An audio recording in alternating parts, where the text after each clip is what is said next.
Concentração total no início, áudio, câmeras. Foi som? Câmera foi. Foi áudio? Foi som. Investigação criminal, entrevista período Ricardo Salada, plano 1, take 1, caso Ioki. Havia uma informação de um empresário forte, né, no município de São Paulo, que havia desaparecido. E alguma investigação da polícia teve como suspeita, né, a Elise. Então a minha chefe na época foi acionada para se fazer começar um trabalho pericial em cima de uma suspeita que estava acontecendo, que a polícia tinha levantado. E a minha chefe então me ligou, estava no plantão, na época no Crimes contra a Pessoa, e ela me questionou se eu teria condições de fazer luminol, de fazer algum trabalho pericial, diante de uma investigação que estava se iniciando com o desaparecimento do empresário. Então, começou a ter alguma suspeita de que a esposa dele, a Elise, poderia estar envolvida no caso.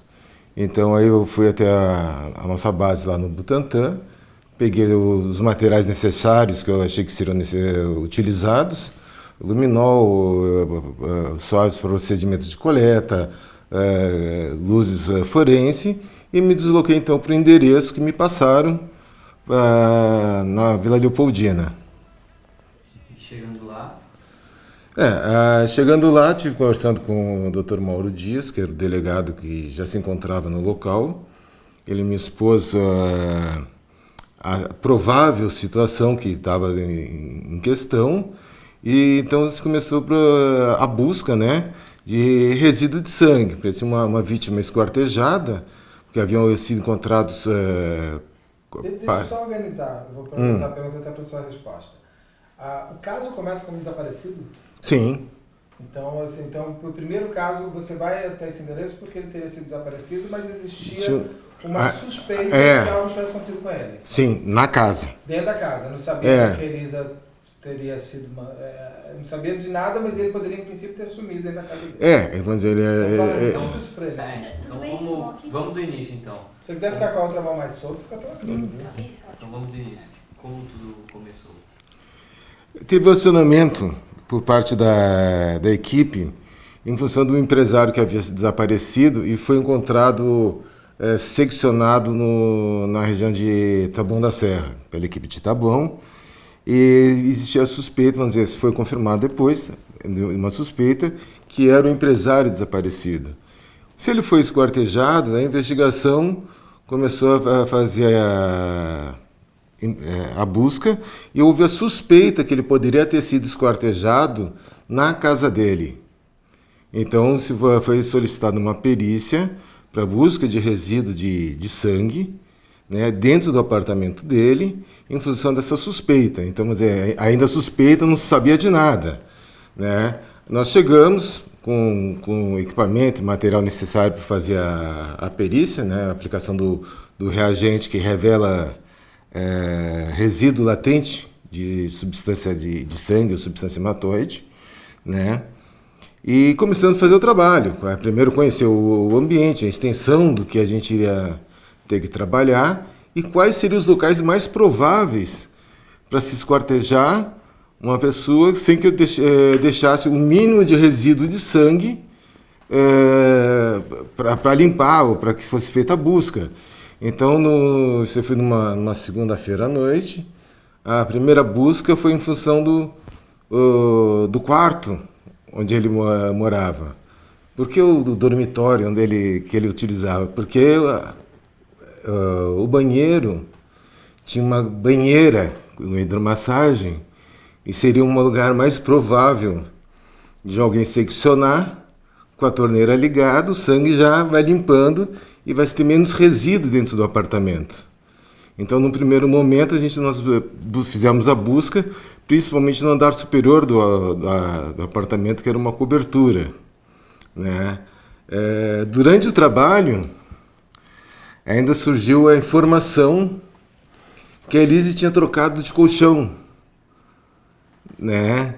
Então a gente não estamos achando nada porque ele foi morto em cima do colchão e ela se desfez do colchão, Então veio aquela ideia na cabeça, porque foi uma coisa que foi contada para os investigadores em off, que foi o marido de uma funcionária da casa que tinha levado o colchão embora. Isso aí já era, então, a gente começou a trabalhar por volta das 21 horas, isso aí já eram 2h30, 3 horas da manhã, quando a equipe disse, não, vamos atrás desse colchão. E se parou o trabalho dentro do apartamento e fomos atrás do colchão no fundão do Jardim Ângela, quase Taboão da Serra. E chegamos lá, localizamos a casa da funcionária, achamos o colchão, fizemos o exame com luminol e deu negativo. Então, para nós foi uma frustração muito grande, né, de uma coisa que a gente estava, tipo, dando um bingo, né?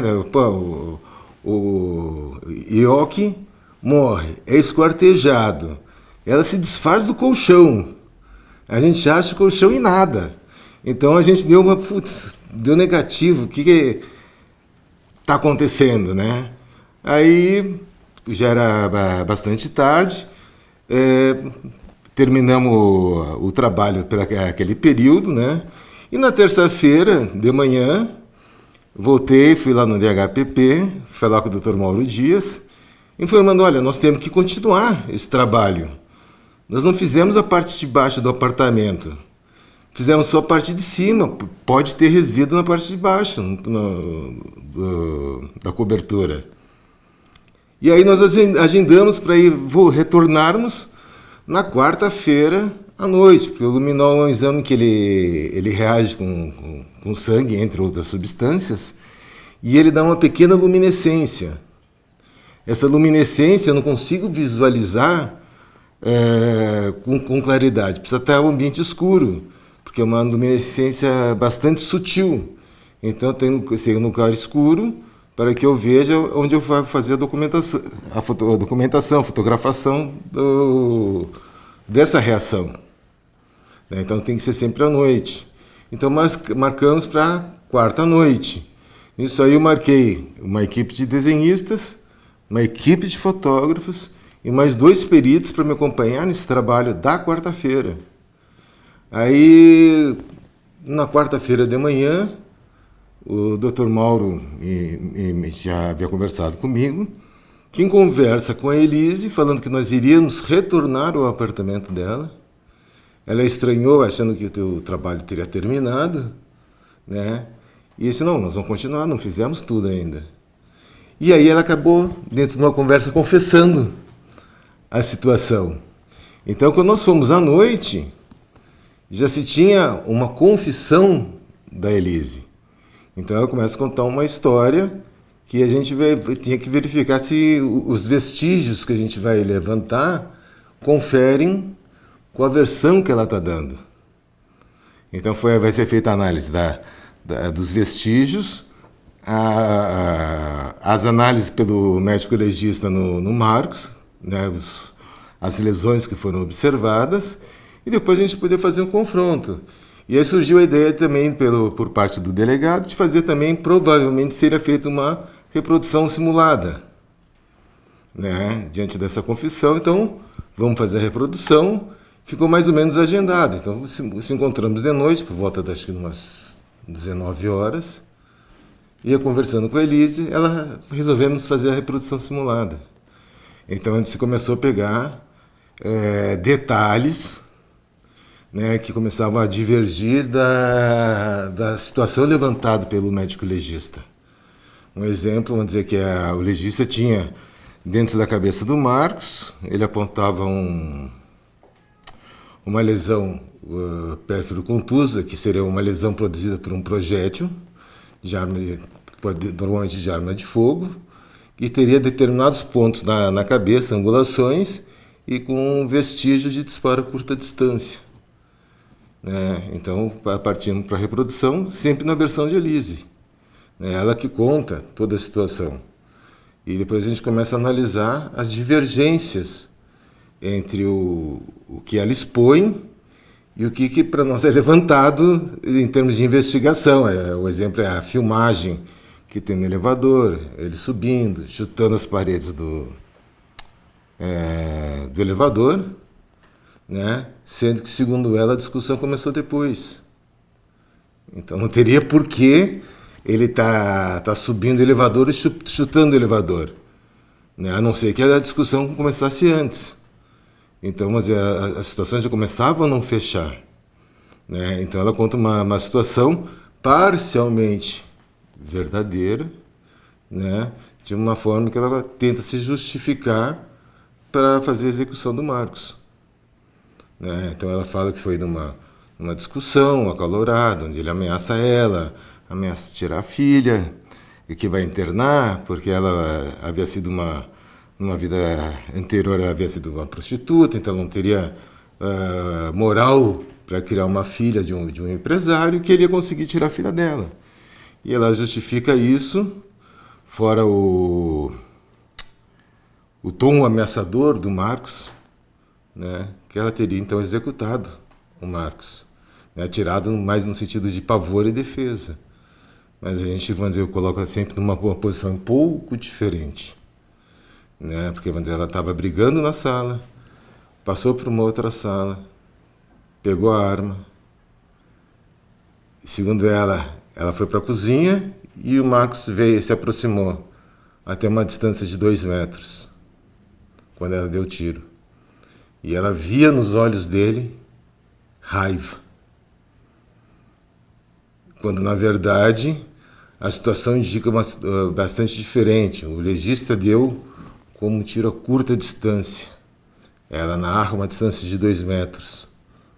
Então a gente tem que se basear tecnicamente pelo que o legista dá, e não pelo depoimento que ela está dando. Então, se o depoimento dela converge para o do legista, ok. Mas se ela não converge para o do legista, existe uma dúvida que, tecnicamente, eu tenho que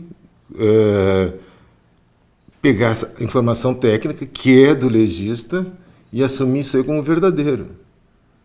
Então, a história dela é mentirosa, né? É que nem o juiz me perguntou numa audiência, o que aconteceu? Não sei. Mas não é o que ela está falando. Eu sei que o que aconteceu eu não sei, mas não é a história que ela está falando, não é. Isso eu posso afirmar, pelos laudos que eu tenho, né? Então, ficaria difícil, vamos dizer, estimar o que aconteceu. Se ela não me contar, ela é a única testemunha viva que pode me dizer a verdade. Ela enfrenta a mentira e aí fica nessa situação, a técnica contra a narrativa de um suspeito. Vem próximo ao rosto, por favor. Isso. Tem que dar foto. Investigação criminal, entrevista a perito Ricardo Salada, plano 2, take 1, caso Ioki. Eu vejo assim, o principal ponto que me acontece é o seguinte, é o momento que eu coloco assim, da execução do Marcos, né? O Marcos teve uma lesão descrita pelo médico legista como ferimento produzido por arma de fogo, encostado a uma curta distância, que teve zona de tatuagem e uma angulação da esquerda para a direita, de cima para baixo e da frente para trás, né? Pela descrição que a Elise dá, ele chegando, e eu perguntando para ela o que você via nos olhos dele, e ela estaria com a arma na mão até o momento que ela realiza o disparo, né? Que ela dá o disparo, que foi medido em torno de 1,98 m, que foi medida a distância da entre a boca do cano e o Marcos numa posição que ela colocou. Ela se colocou na posição e ela posicionou o personagem, que é o policial que estaria representando o Marcos Matsunaga. Ela colocou ele nessa distância. É totalmente incompatível o resíduo de disparo, que é um resíduo de disparo para um tiro a curta distância, e o trajeto do projétil descrito pelo médico legista. Se ela me descreve que ela está olhando, vendo o olho dele, e ele está transmitindo raiva, no momento que ela dispara, o tiro teria que ser da frente para trás, sem angulação nenhuma. Né? Então esse aí é um primeiro ponto assim, que é quase que uma aberração, né, da situação. Né? Não fecharia de maneira alguma essa situação. Né? Existem alguns pontos que a forma que ela fala que ela transportou o Marcos. Ela fala que foi uma forma de um arrastamento, tá? Desde a sala até o dormitório onde ele teria sido esquartejado. Né? É um percurso bastante longo, em que ela sempre frisa, né? Junto com o seu advogado, tá? Diversos pontos de parada. Entende? Que dentro da situação não teria o porquê ela conseguir frisar. E tanto o advogado quanto ela repetiam as mesmas palavras. Isso aí não é normal. A não ser que seja uma coisa combinada. Né? Então... Atrapalhou, André? Atrapalhou. Não sei o que foi isso. Então, porque não foi... volta da parte que ele... Dos advogados. Com o advogado dela falava a mesma coisa, frisado e tal, que não é normal. Então, vamos dizer, ela fazia os pontos de parada e repetia: eu estava cansado. Eu parei porque estava cansado. Aí o advogado, daqui a pouco: não, ela parou porque estava cansada. É uma coisa armada. A gente, quando faz uma reprodução, não é simplesmente um trabalho frio do que a pessoa, vamos dizer, o suspeito ou a pessoa que está fazendo, embora não ser normalmente um suspeito, um participante de uma reprodução, você tem que extrair coisas do subconsciente da pessoa.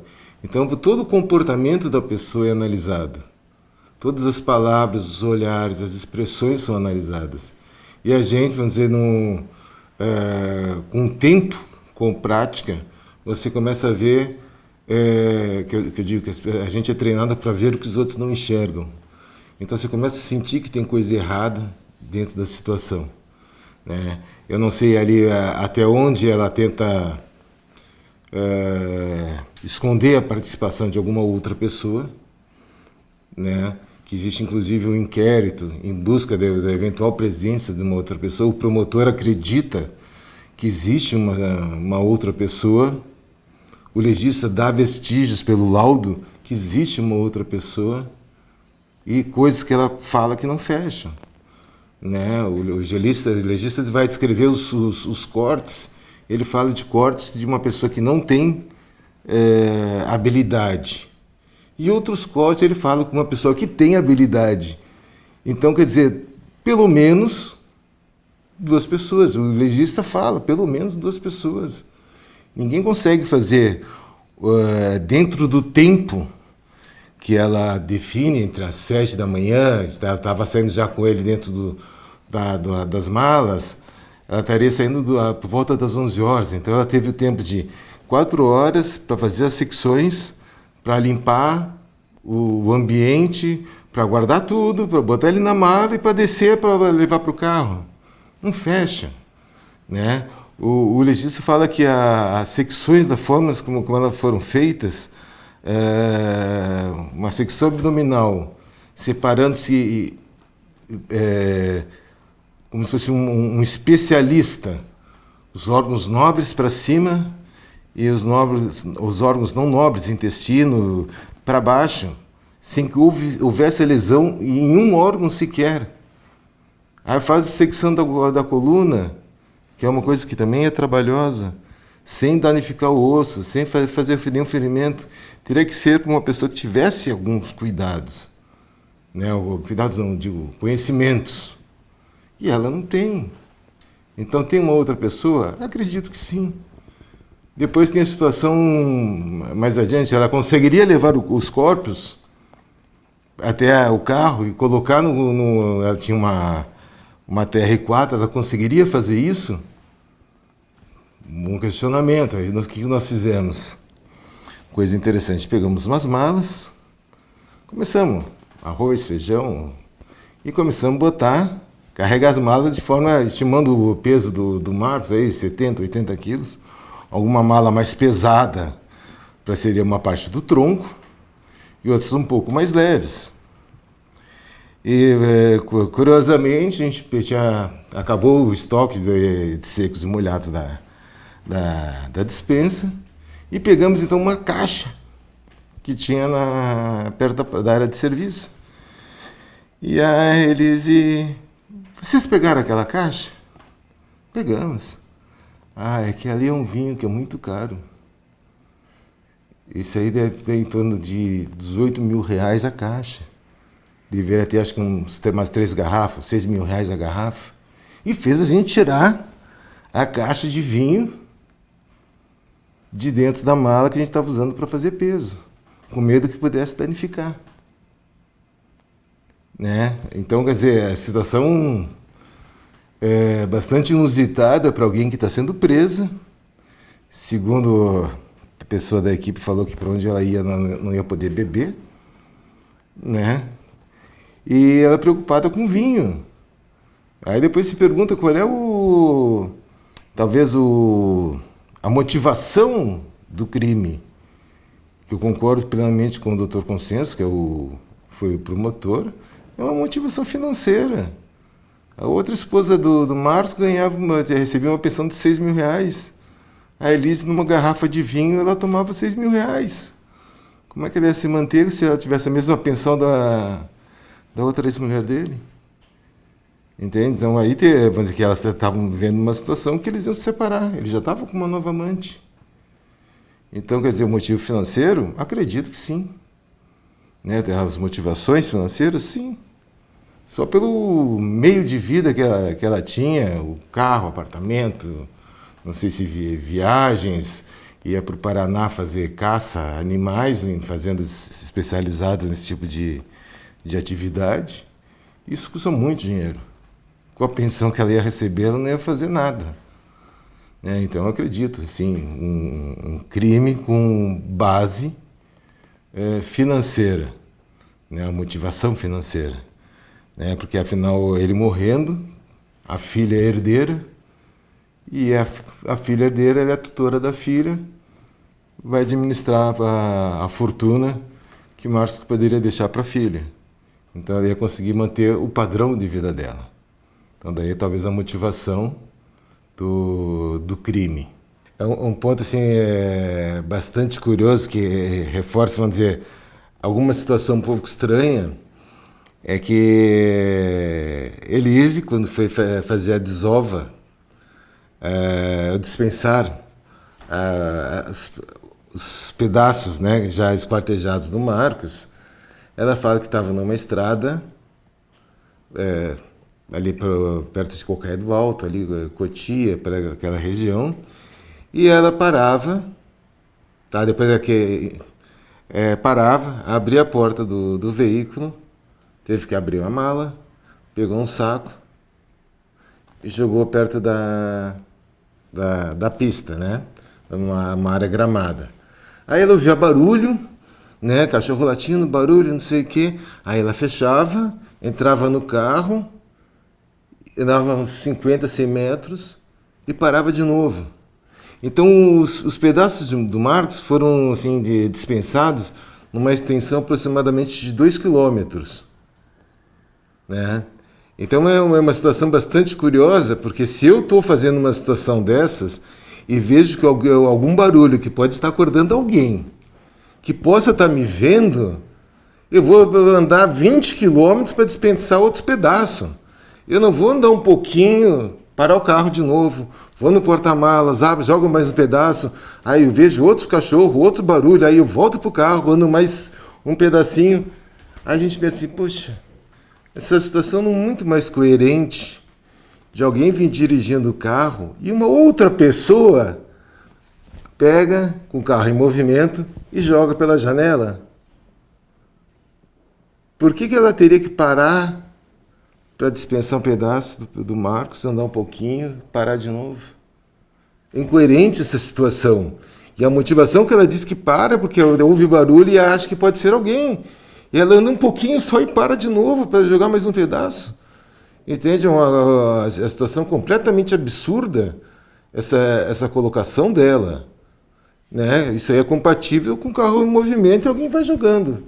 Aí alguém vai tá devagarzinho, alguém está na mala, pega, para a próxima, porque não foi jogado junto, no meio do mato, é junto, é uma estrada de terra, pelas fotografias, e o corpo está do lado.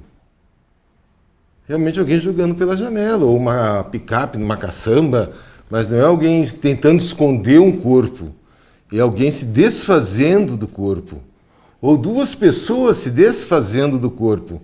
Uma dirige e a outra vai jogando os pedaços. Então é incoerente essa situação. Isso se a gente não resolver questionar, que ela antes disse que estava com o corpo dentro do carro e resolveu ir para o Paraná, carregando 2 malas com pedaços, uma pessoa esquartejada. E ela foi até em determinado ponto da estrada que ela não consegue definir e resolve voltar. Dentro da estrada, São Paulo para o Paraná. Quantas estradinhas vicinais existem com barrancos enormes no meio da serra que ela poderia entrar com uma TR4 sem risco de ficar presa, dispensava as malas, tudo ali. Ninguém nunca ia achar, ou se fosse achar, seria daqui não sei quanto tempo, e até identificar um cara picado, já em estado de putrefação, com relacionar esse cadáver com a morte ou desaparecimento, no caso, de um empresário em São Paulo. Quem é que conseguiria fazer essa conexão? Então seria uma coisa muito mais difícil para você conseguir linkar. Então são situações assim, que eu vejo completamente absurdas. E ela fez a questão, quando ela executou o Marcos, ela fez questão de manter ele vivo para as pessoas. Ela usava o computador dele, ela mandava mensagem, como se ele tivesse, olha, eu vou viajar, volto em tantos dias, para que as pessoas soubessem ou pensassem que ele estaria fora da cidade, para não se preocupar com a ausência dele. Então, isso aí foi dentro da mente da Elise, de que isso aí jamais seria descoberto, jamais que ela poderia passar impune dentro dessa situação. Parece que às vezes que cada atitude que ela toma aproxima o crime para ela. É diferente, a visão que um leigo tem é diferente da visão que vamos botar assim, um especialista, um investigador tem. É completamente diferente. Uma palavra, um olhar, alguma coisa para o investigador que está ali conversando com ela diz muito. E ela acha que ela é esperta. Tanto é que teve a situação dele desaparecer no momento que entrou para o DHPP a posição do empresário desaparecido. Em pouco tempo já estava ela como suspeita. O pessoal investigando a vida dela no sentido de esclarecer o crime. O problema é que você pode ter a suspeita, mas você tem que provar. Essa é a dificuldade. Não adianta só você suspeitar, você tem que ter a prova. Você tem que ter a prova investigativa, você tem que ter a prova técnica, que é uma prova material, para poder conseguir uma condenação de uma pessoa, senão não adianta. Eu sei que matou, mas como? Como é que eu provo? Como é que eu linko vítima e autor?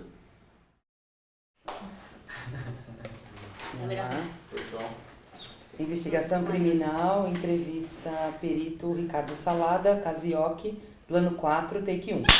Dentro da situação, porque a gente, quando nós temos um suspeito, né, não adianta a gente saber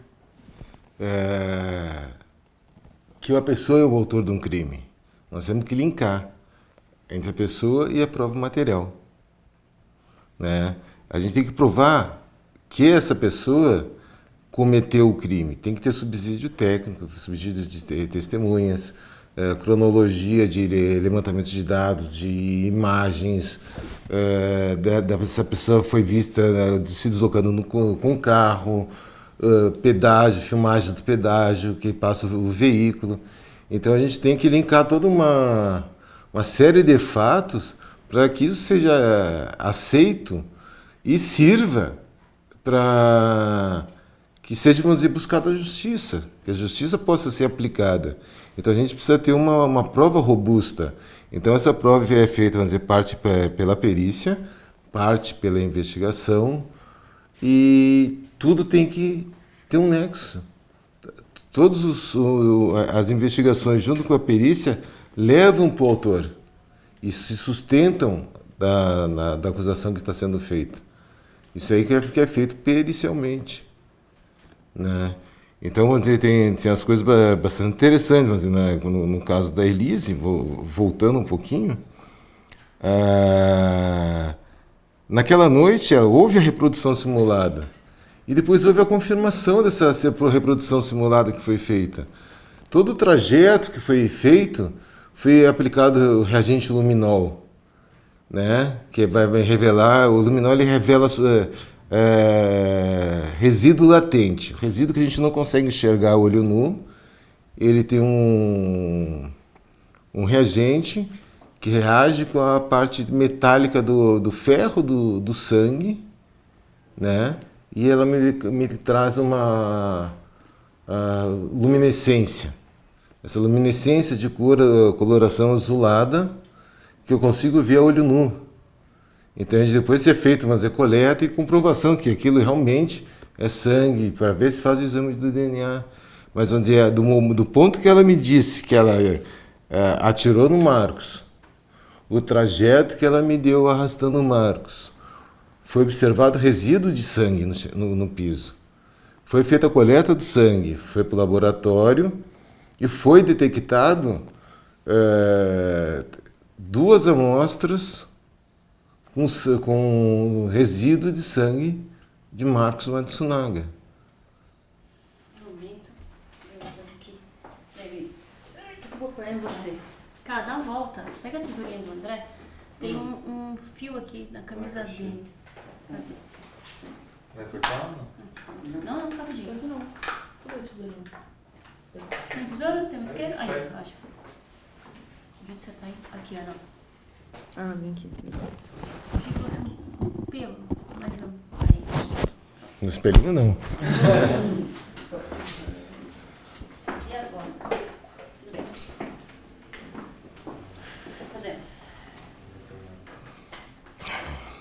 Então, vamos dizer, o luminol me revelou que a versão do arrastamento que a Elise narrava era verdadeira.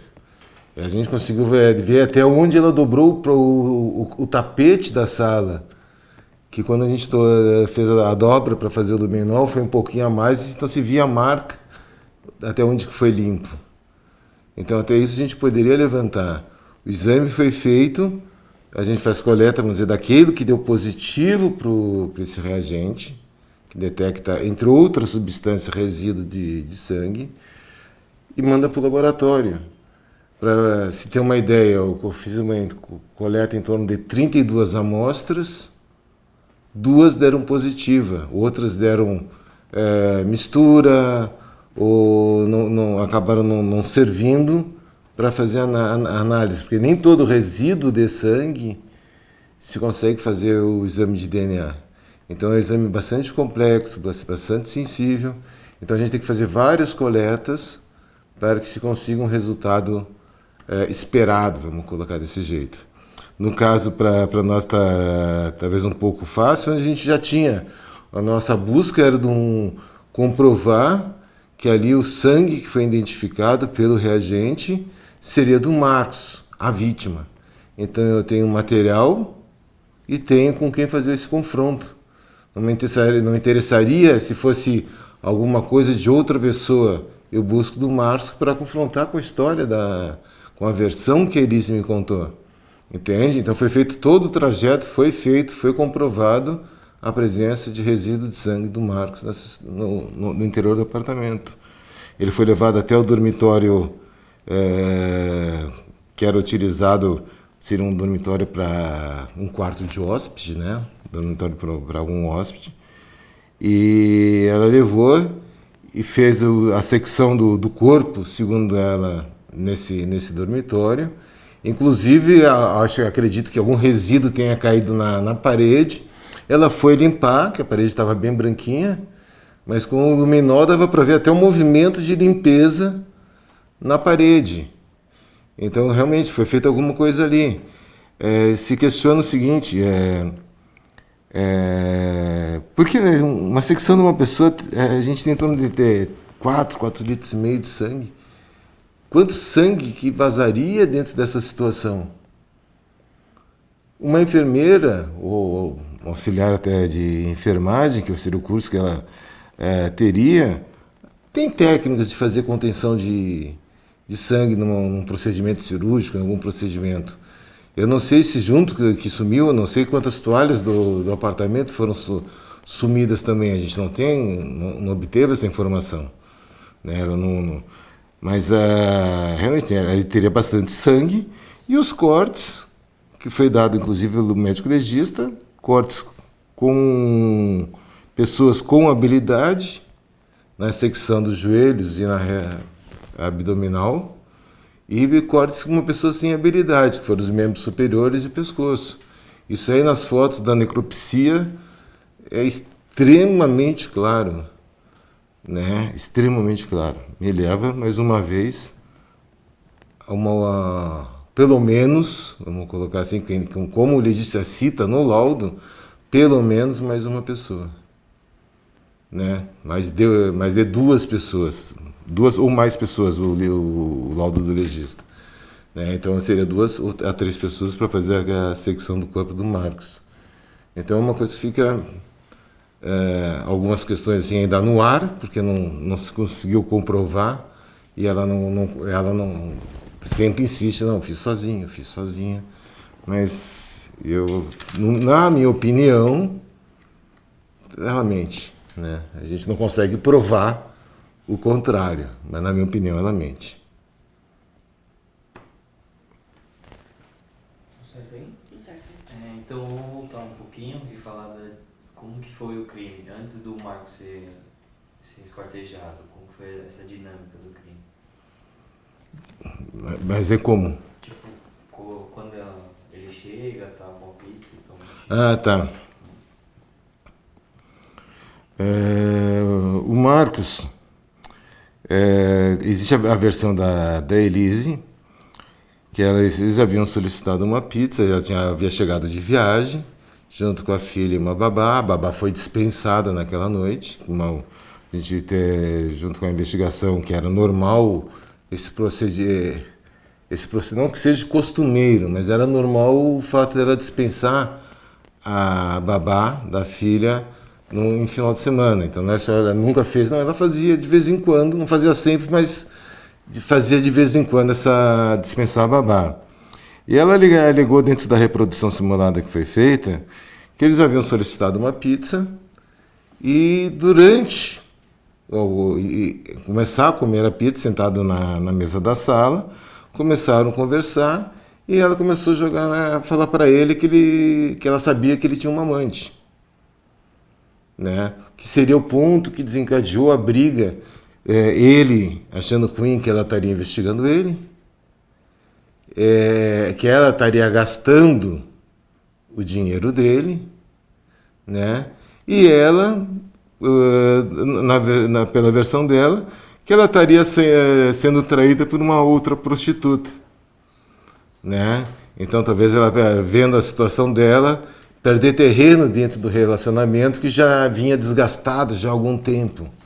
Né? Pelo que se sabe, vamos dizer, ela estava já com um relacionamento desgastado, ela teria ficado grávida e deu uma acalmada, mas voltava a ter alguns sinais de crise esse relacionamento.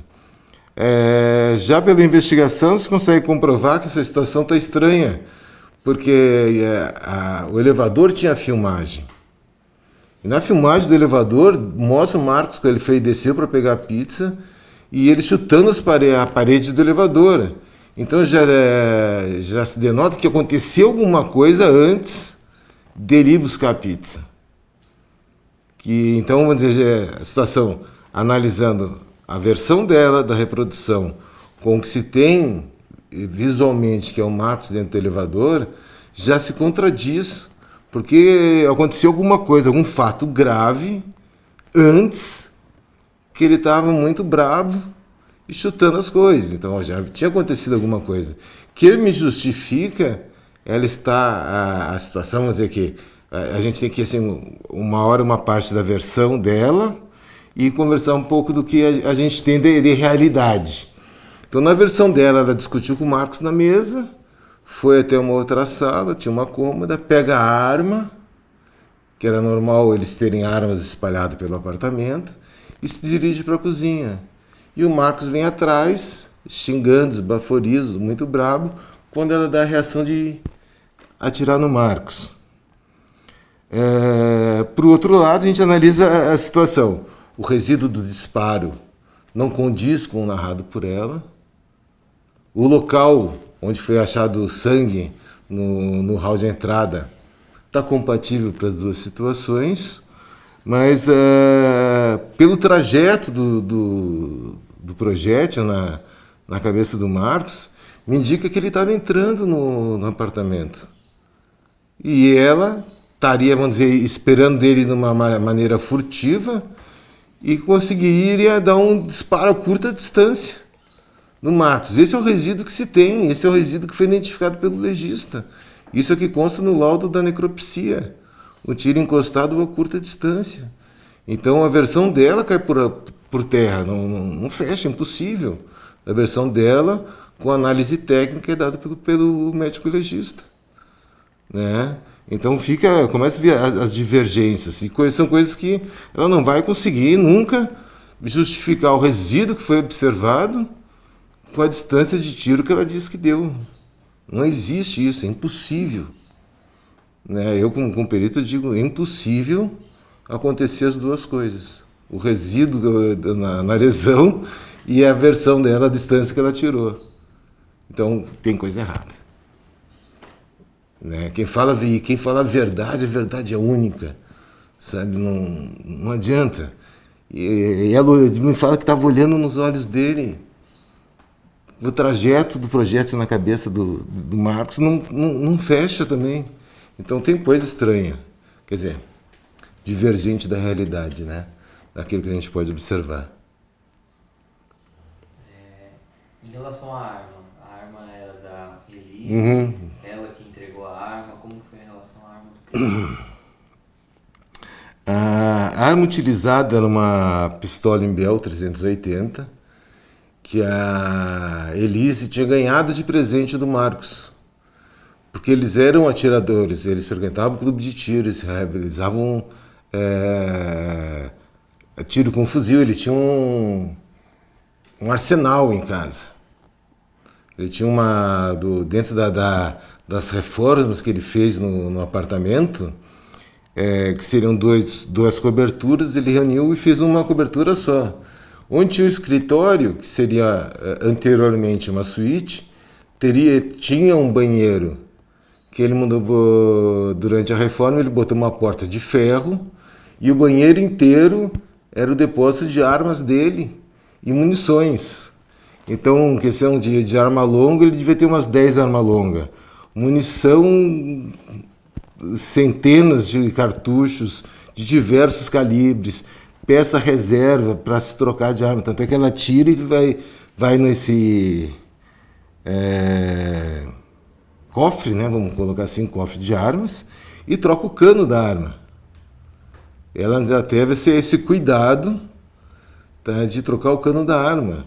Não sei com cuidado de quê, mas trocar o cano da arma para não relacionar. Uma vez que o corpo fosse encontrado, não conseguia linkar com a arma dela. Então, aí a gente nota assim, talvez um conhecimento, um pouco de premeditação, ou questão de dizer, eu não sei, olha, fiz uma besteira, mas eu vou me safar. né? Vou descartar o corpo. Se achar o projétil, não vai fechar nunca com a minha arma. Então, meio que ela armou uma determinada situação, querendo eliminar provas que pudessem ser linkadas com ela. Uma das provas seria o projétil. Pega uma arma dela, faz o confronto balístico, dá positivo. Como ela trocou o cano, jamais isso aí ia dar o positivo.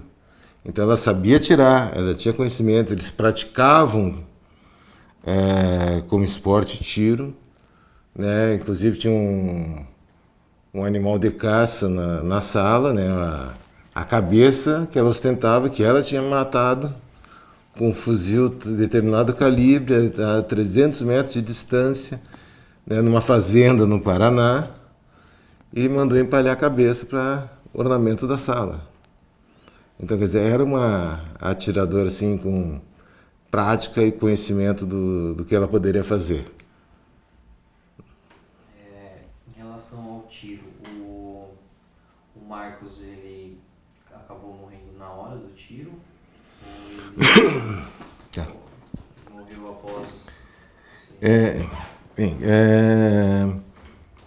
O tiro, pela descrição do médico legista, ele teve uma orientação da frente para trás, da esquerda para a direita e de cima para baixo, se alojando na base posterior da caixa craniana. A morte cerebral, a morte da pessoa, em alguns aspectos é difícil de se poder definir.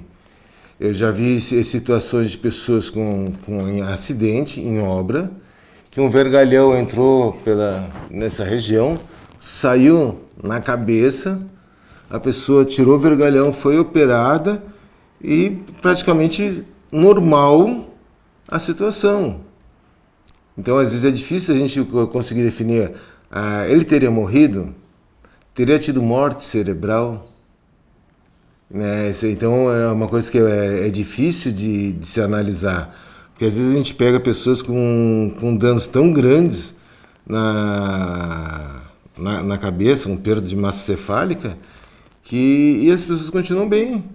Um exemplo, a gente tem o Massa, o parafuso na cabeça, o capacete, perdeu massa cefálica e está normal. Então é difícil de se avaliar exatamente qual foi a consequência do dano. A princípio poderia ter uma morte instantânea ou muito rápida, sim. Agora, a gente poder afirmar que teve a morte é difícil. Pelo que o médico legista diz no laudo da necropsia, que durante a secção do pescoço ele estaria vivo e houve a respiração de sangue, então a gente estima o seguinte, que ele estaria talvez inconsciente, morte cerebral ou não sei, porque teria que ser testada, mas provavelmente ele estaria consciente, vivo, né, para poder cortar e ele respirar sangue nas vias aéreas superiores, né? Então, pelos vestígios escritos pelo médico legista, eu diria que ele estaria vivo ou respirando. Que forma que estaria o funcionamento da cabeça dele, não sei, ele poderia estar numa coma profunda, ele poderia ter uma morte cerebral, ele poderia estar sem consciência. Aí teria que avaliar, mas momentos antes de acontecer o fato, até para poder se definir qual é o estado em que ele se encontrava. Então a gente falar assim morto, acredito que não pelo exame do médico legista. Que forma que estaria a consciência ou inconsciência ou morte cerebral, seria difícil de a gente comprovar, né, depois do fato, qual é a situação que ele se encontraria. Uma vez a vítima, uma pessoa desaparecida, se faz primeiro uma comunicação, o DHPP ele é dividido em diversas divisões. Uma das divisões que tem dentro do DHPP seria pessoas desaparecidas. Então, vamos dizer, alguém reclama pelo desaparecimento de alguém em alguma situação, se faz, já dentro do DHPP, existe essa divisão que começa a fazer a busca. Pessoas que aparecem mortas em hospitais, pronto-socorros, pessoas que não são identificadas, né? E no caso do Marcos, o que aconteceu? Houve a situação do empresário desaparecido, de família de descendência oriental, e apareceu na região de Cotia uma pessoa mais ou menos dentro dessas condições. Quando foram chegando os pedaços, porque mesmo os pedaços do Marcos não foram encontrados todos numa mesma ocasião, foram feitos em 2, 3 dias distintos, né? Aí o perito, o Dr. Jorge, comentou que de repente veio uma secção que era entre a região abdominal e os joelhos. E esse pedaço estava vestindo uma cueca vamos dizer, seria uma roupa cara, uma roupa íntima, de uma aparência de muito boa, que não seria, vamos dizer, o padrão, né, utilizado por pessoas mais simples. Então ele começou já a ficar curioso, começou a ficar antenado dentro da situação das partes que foram achadas. Aí no meio se começa a conversar no sentido de, olha, um oriental, empresário, desaparecido, e começa assim em busca. Alguém encontrou alguém com características de oriental, se já é comunicado e já se faz começa a fazer esse link entre a pessoa desaparecida e a vítima que está sendo encontrada, né? É diferente, vamos dizer, de alguma pessoa tão normal, vamos dizer, dentro do nosso meio, que não apresente uma característica diferente. Mas um oriental que desaparece e é encontrado um oriental, vamos ver qual é a relação entre os dois, né? Tanto é que até hoje teve, não me recordo se é o braço esquerdo ou o braço direito, que não foi encontrado, né? Um membro do Marcos não ter sido encontrado. Mas se faz esse link. Uma vez caindo para o DHPP, uma pessoa seccionada saiu da pessoa desaparecida e entrou para a parte de homicídio. Então se começa toda uma investigação. Que a investigação começa dentro da pessoa, a vida pregressa, quem é, onde ele mora, o que faz, os inimigos. Para esse tem que ter a causa desse homicídio. O crime de homicídio é mais fácil de se investigar que o crime de latrocínio. Porque, via de regra, o crime de homicídio tem uma motivação. Se ele tem uma motivação, é alguém que ele tem um contato. Alguma coisa que aconteceu ou num momento, ou alguns dias antes, ou algum tempo antes, que vai me render, vamos botar nessa situação, um homicídio. Então, se começa a investigar o posicionamento das pessoas. Então, aí tem um momento da investigação que começou a levantar a Elise como suspeita. Tanto é que quando a primeira vez que eu estive lá no apartamento, ela estava... Não, vocês podem investigar, porque não tem nada. Né? Ela como suspeita, mas ela achando que jamais ia se encontrar alguma coisa. Né? Quando nós fomos para o andar de cima, ela ficou mais tranquila ainda, porque toda a cena tinha ocorrido no andar de baixo. E ela ficou, segundo o Dr. Mauro, ela mudou muito do comportamento quando falou que a gente ia retornar na quarta-feira, né? Que não tinha terminado a perícia. Tanto é que ela confessa antes da gente começar a perícia no andar de baixo, né? Então, quer dizer, tudo junto. O departamento não... É difícil você enganar, o leigo enganar um polícia que está há 20 anos ouvindo mentira, que é sempre a mesma. Não você pode achar que você é o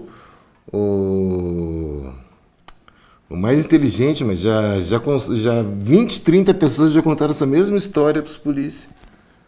Né? Como a gente chega às vezes num bar, o que aconteceu? O dono do bar responde: olha, eu baixei para pegar uma bebida, quando começou o tiroteio não vi nada.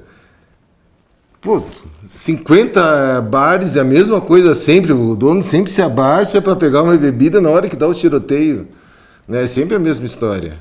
Ou então ele entrou para a cozinha, ele nunca vê. Né? Então, quer dizer, a história sempre se repete. Para ele pode ser a primeira vez, mas para o investigador não. Então, tanto é que ele começou a não saber informar exatamente qual foi esse contato inicial com a Elise, que levou ela a ter como suspeita. Agora, é difícil o leigo enganar policial experiente, né? Porque no DHPP é tudo gente com muito tempo de vida dentro desse assunto. Então, para ela é a primeira vez, mas para os polícias já foi incontáveis vezes que eles fizeram investigações intuitivas, né, dentro dessa área. Então é difícil você enganar. A gente transparece a mentira. Né? É difícil você enganar as pessoas achando que você está sendo, vamos botar assim, ou ator suficiente, ou cínico o suficiente para conseguir enganar um policial. É difícil. Alguns conseguem, mas eu diria que é bem difícil. Então, só para terminar, então ela acabou confessando e ela foi presa. Qual foi o desfecho? Assim, a situação que acontece é que ela, na quarta-feira, eu não me recordo da data, pelo período da manhã, ela confessa o crime. Então, vamos dizer, o nosso trabalho pericial, que o trabalho pericial é uma busca, a busca daquilo que a gente intui, ou de vestígios que a gente tem.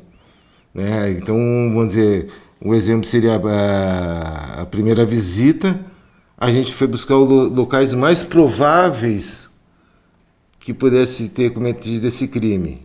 Seria no pavimento superior, aonde? No banheiro, aonde? Dentro da banheira.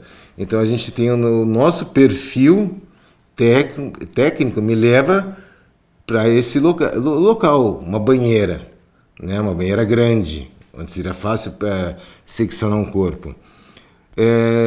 Eliminando, vamos dizer, a situação mais provável, a gente tem que buscar outros pontos, porque o trabalho da perícia é uma busca de, às vezes, de alguma coisa que você tem que verificar os vestígios, e nem sempre os vestígios estão à vista. Então, vamos dizer, no caso, resíduo de sangue, eu vou ter que usar uma substância que vai me revelar esse resíduo. Eu tenho a técnica para isso. Eu tenho a tecnologia para isso. Então, aí vai do trabalho de se fazer esse levantamento, revelar esses resíduos e fazer depois desse trabalho de campo, eu tenho que fazer a coleta e levar para o laboratório para confirmar. A Elise, no momento sabendo que tinha alguma coisa... Barulho da minha ambulância, desculpa.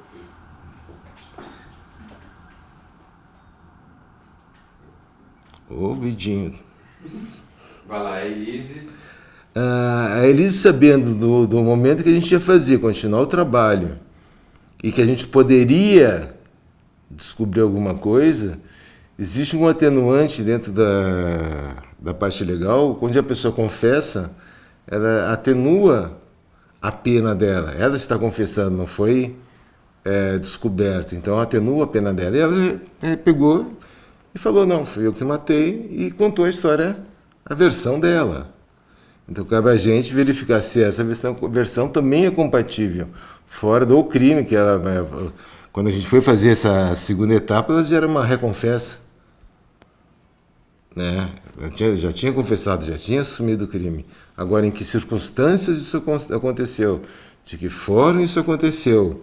Entre o que ela narra e os vestígios que a gente consegue levantar, tem que ver a compatibilidade. O que eu levanto é prova técnica. O que ela fala, ela não consegue provar, tecnicamente. É a versão dela. A minha versão não, foi exatamente assim, porque tem essa imagem aqui, porque tem este resíduo, porque foi feita a análise, então eu consigo comprovar tecnicamente algumas coisas.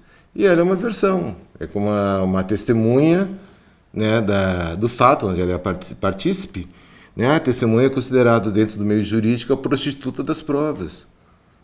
É a menos confiável. E a prova técnica é a mais confiável. Uma prova técnica bem levantada, não tem ninguém no mundo que vai se provar o contrário. Então, daí a importância do trabalho pericial e junto com o trabalho de investigação, tem que fechar os dois, sempre.